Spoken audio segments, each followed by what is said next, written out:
Bueno, Germán, este fin de semana ya, hoy creo que le toca, probablemente se espera que salgan dos de los imputados en el caso Antipulpo, que recibieron el beneficio de la variación de medidas de coerción.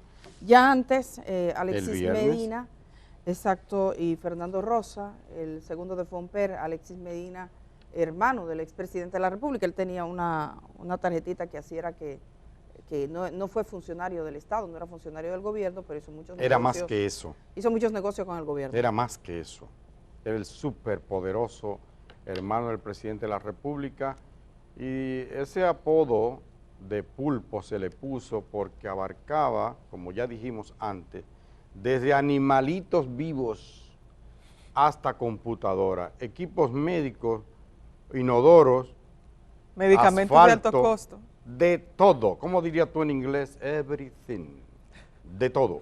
De todo le vendía al Estado. Bueno, pues el pasado lunes un juez le varió la medida de coerción tras 20 meses como prisión preventiva, y se complicó un poco, hubo que hacer una serie de diligencias, llevar papeles y tal, y finalmente el viernes pasado, ahí lo están viendo ustedes, el viernes a las 7:45 de la noche fue trasladado desde la cárcel de Najayo, tanto él como Fernando Rosa, hasta sus respectivas residencias, donde se le colocará un grillete, eso en la pierna que se le pone, grillete que por cierto vendía él a la Procuraduría General de la República. No sé si es el mismo porque hay dos marcas o tres. Es de otra compañía, según Es de tengo otra entendido. compañía. Ah, bueno. Hubiera sido mejor si fuera de la de él porque se lo ganaba, era un negocio, tú comprendes.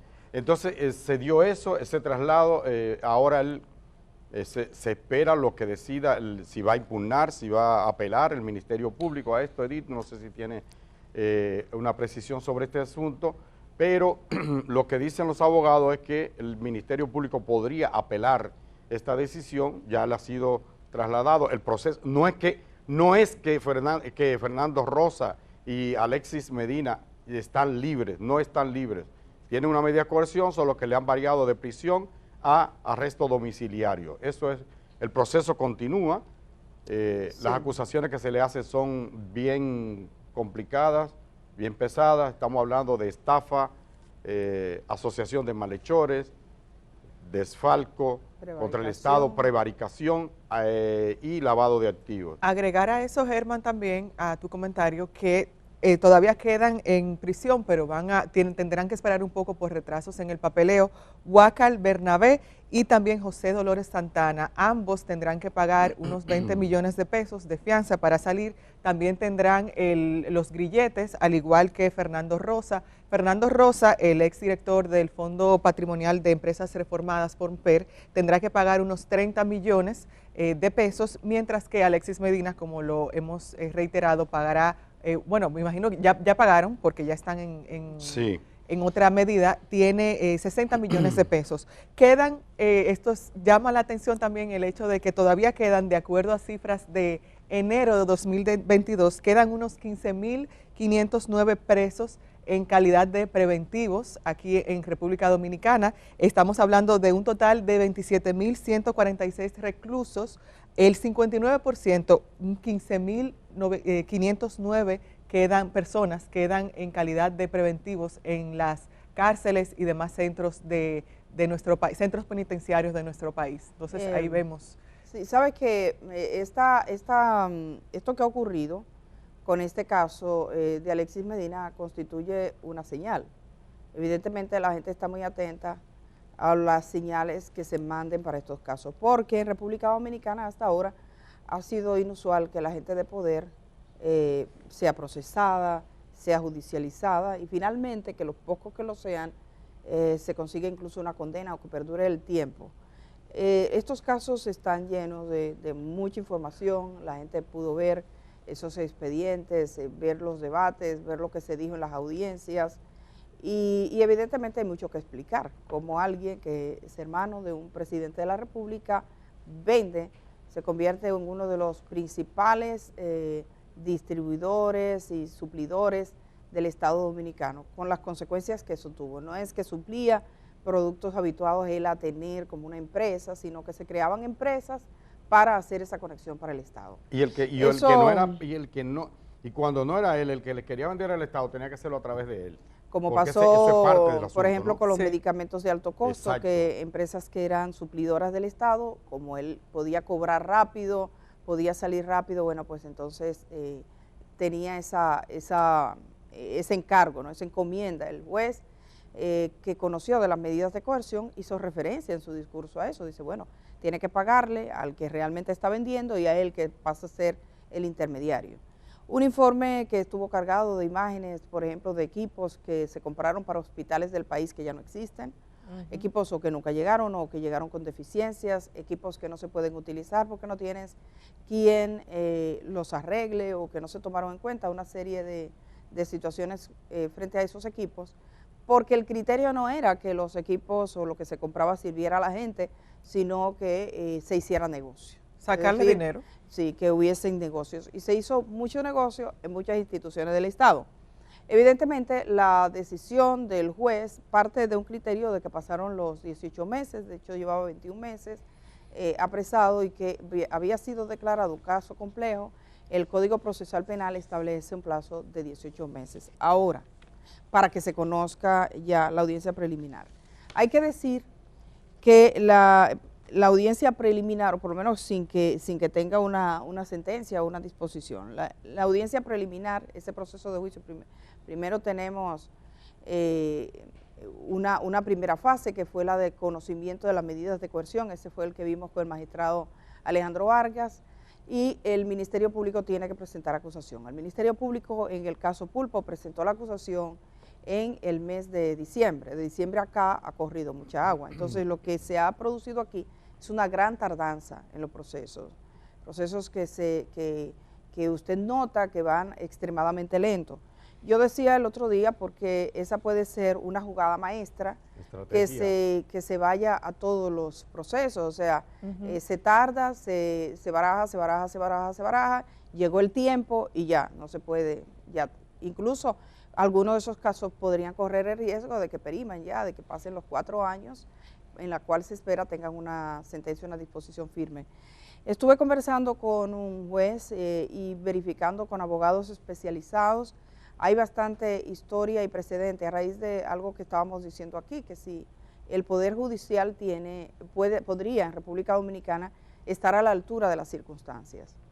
Yo conocí recientemente a un juez que fue juez de la instrucción del viejo código, que tuvo casos de relevancia que sonaron muchísimo antes de que entrara en vigencia el nuevo Código Procesal Penal, y él decía que la justicia dominicana básicamente se ha estructurado para que los ricos no vayan presos, ni la gente que tiene poder vaya preso, que tiene miles de trampas para que se puedan salir. Eso decía esa persona que fue juez, y que yo le dije, bueno, ¿y por qué usted no va un día al programa y hablamos de la experiencia y de cómo ve todo el sistema jurídico, el andamiaje jurídico de República Dominicana frente a los temas de corrupción?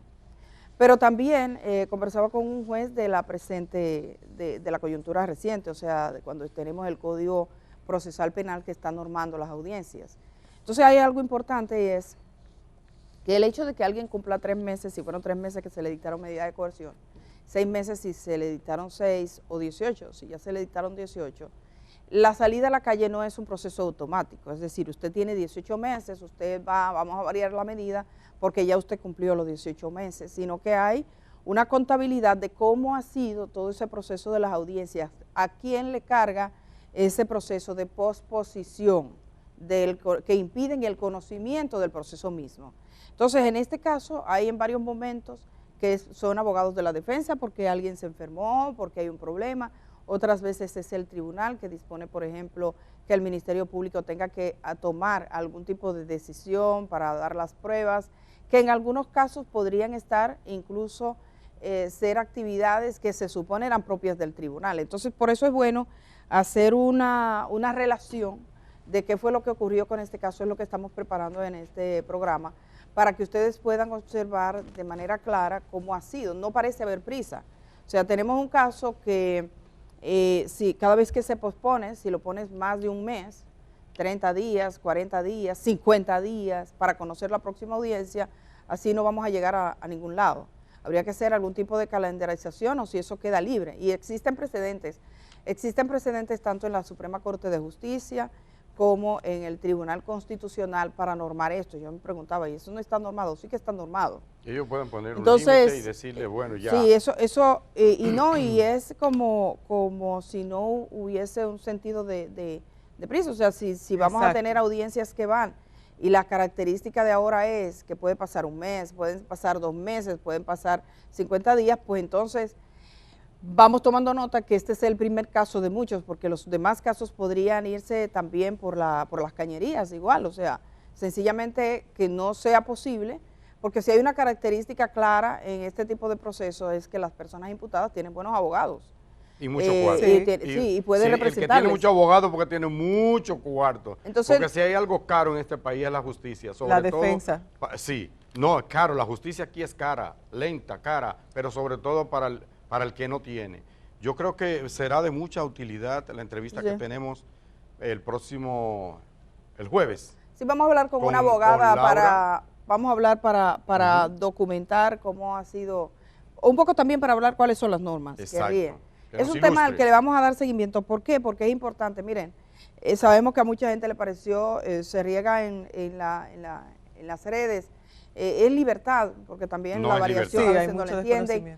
Pero no menos cierto es también que hay tipos de casos donde las personas están en la calle, supone un doble reto para el Ministerio Público, precisamente por las posibilidades que tiene esas personas, por los testigos de un proceso.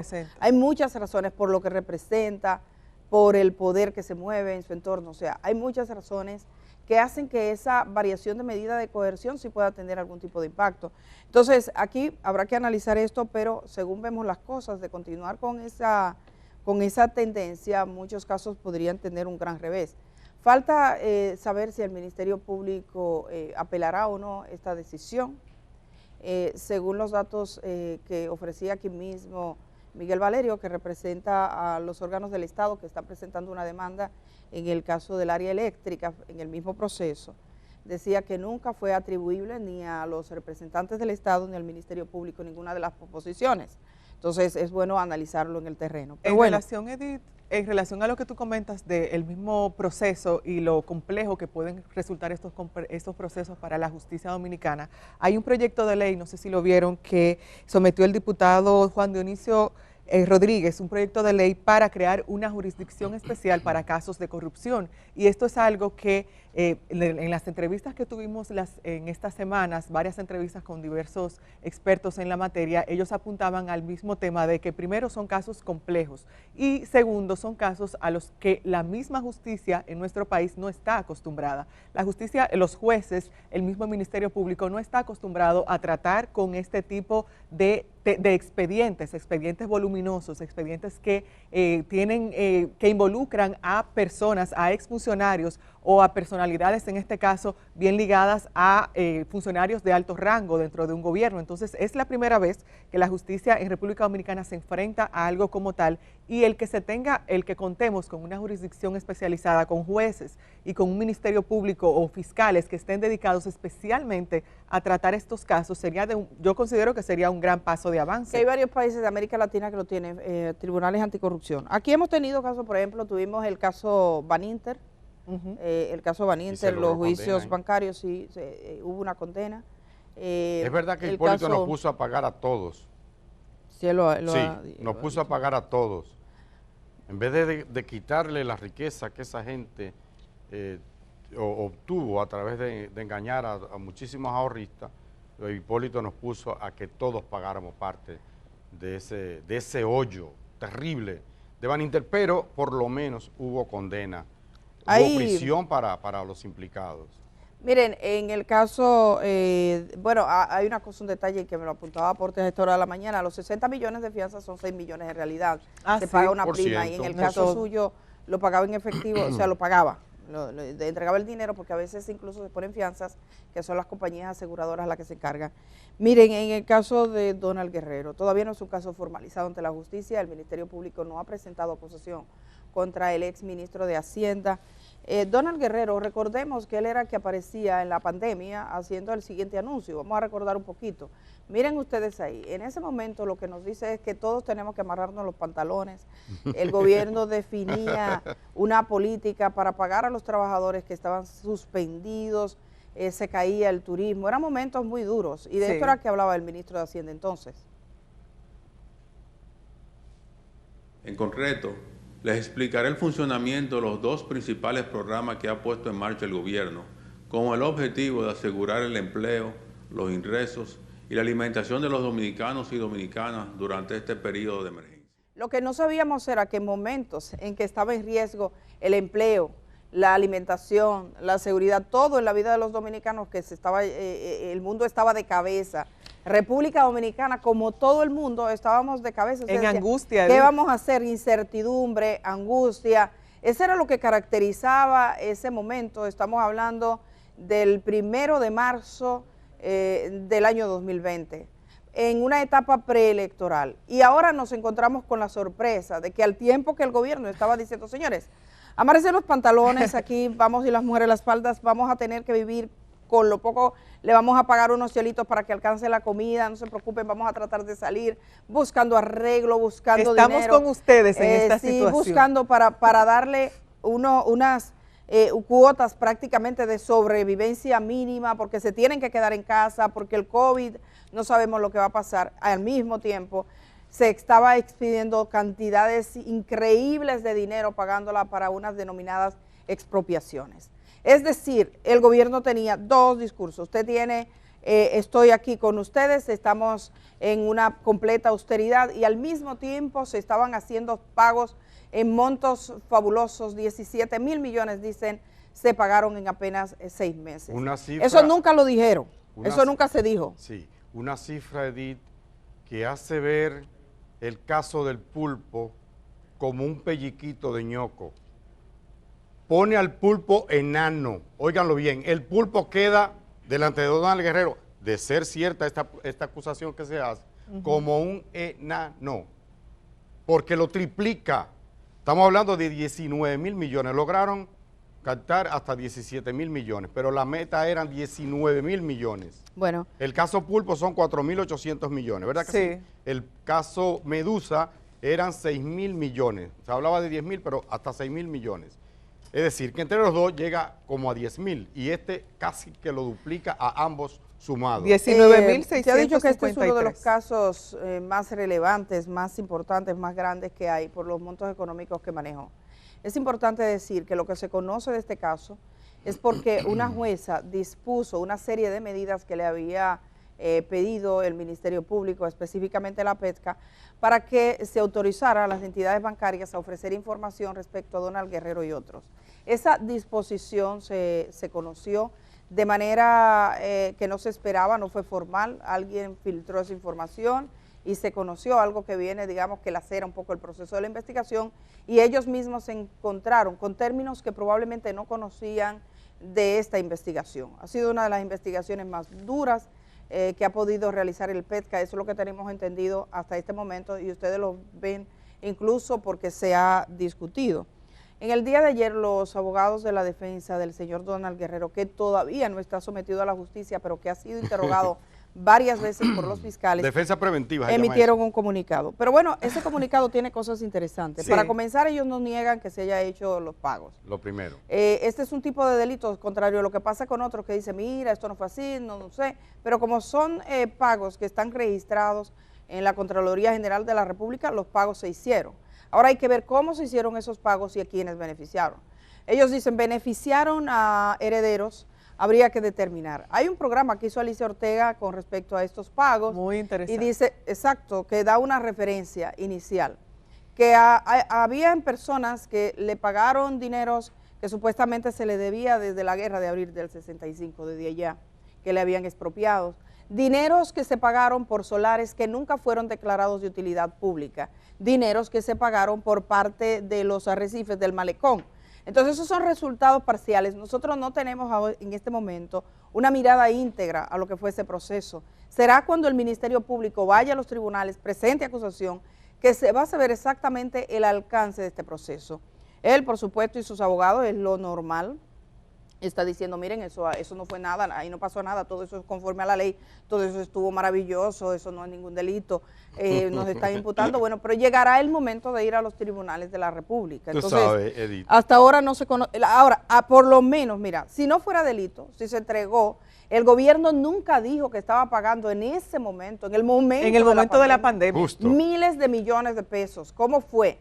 Y al parecer fue todo muy combinado, se fue como si fuera una feria. ¿Ustedes han visto la feria de empleo? Bueno, la feria de las expropiaciones, pero aparecieron compañías que cobraron, que se disolvieron al poco tiempo. El 17 Entonces, de agosto.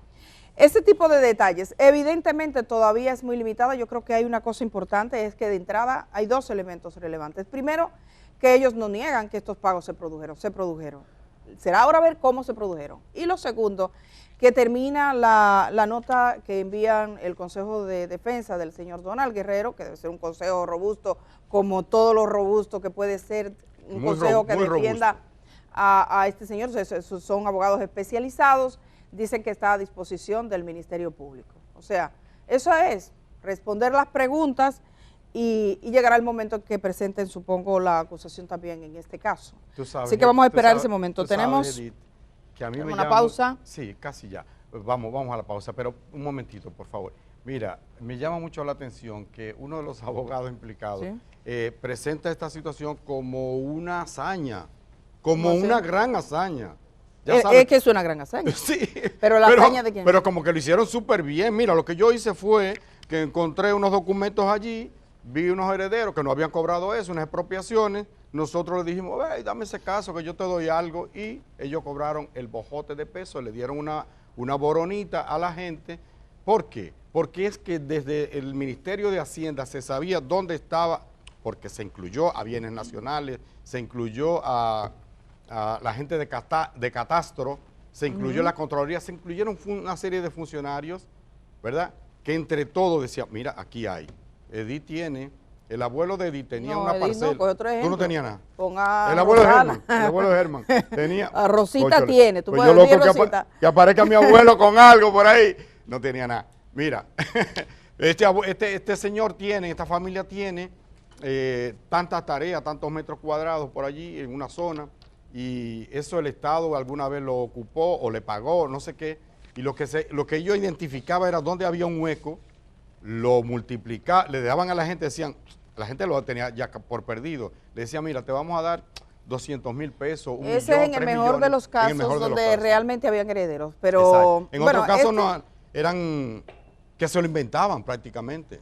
Según lo que ha salido preliminarmente, como les digo, esto ha salido incompleto, hay que esperar que presenten la acusación definitiva y nosotros vamos a ver mucho debate, porque este tipo de casos genera muchos debates, evidentemente. Señores, nos vamos a ir a la pausa. Cuando regresemos estamos con la entrevista principal de este día. Recibimos al ministro de la Presidencia.